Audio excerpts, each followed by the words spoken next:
বিয়ের উৎসব মানে অনেক আনন্দের, অনেক মজার। তারপরে যদি হয় গ্রামের বিয়ে তাহলে আরও বেশি ভালো লাগে। খোলামেলা জায়গা, নিজের এলাকা বলে কথা, সবকিছু প্রোগ্রামগুলো দেখা যায়। অনেক দিন পরেই মোটামুটি একটা বড় প্রোগ্রাম হলো বাসায়। বড় গাড়ি সাজানো হয়ে গেছে, এখন আমরা সবাই উঠে যাব। আমাদের গ্রাম থেকে অনেক বেশি ভিতরে, গ্রামের ভিতরে বিয়েটা হচ্ছে। আমাদের জায়গাটা একটা মোটামুটি শহরের মতো হয়ে গেছে। এখন যেই গ্রামে যাব এই গ্রামটা আরও বেশি সুন্দর, একদম গ্রাম, প্রত্যন্ত গ্রামের মতো। এই তো আমরা রওনা দিয়ে দিলাম, বরযাত্রীরা সবাই রওনা দিয়ে দিল বউকে আনার উদ্দেশ্যে।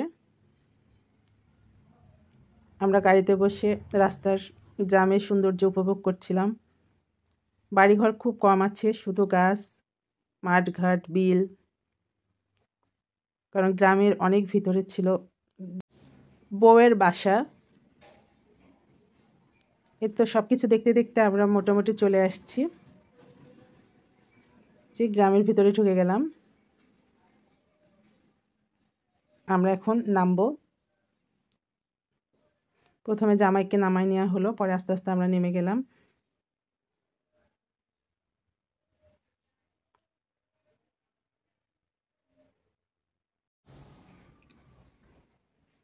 এখন বিয়ের বাড়ির যে নিয়ম কারণ যে কালচারগুলো আছে ওগুলো সব কমপ্লিট করে আমরা আবার রওনা দিয়ে দেব।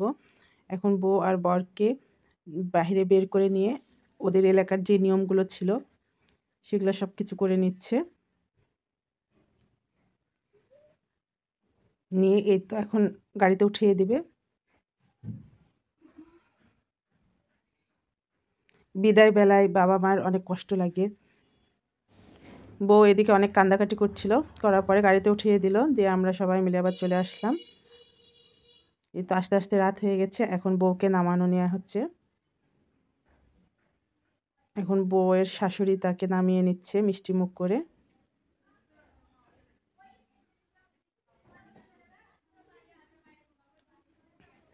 এই জায়গাটা সবাই অনেক মজা করছিল বউকে নিয়ে।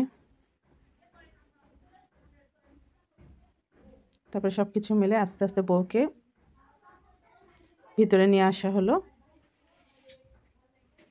আসলে গ্রামের বিয়ের অনেক কিছু নিয়ম শৃঙ্খলা থাকে, এগুলা পূরণ করে বউকে ভিতরে নিয়ে আসা হচ্ছে, সেজন্য একটু সময় লাগছে।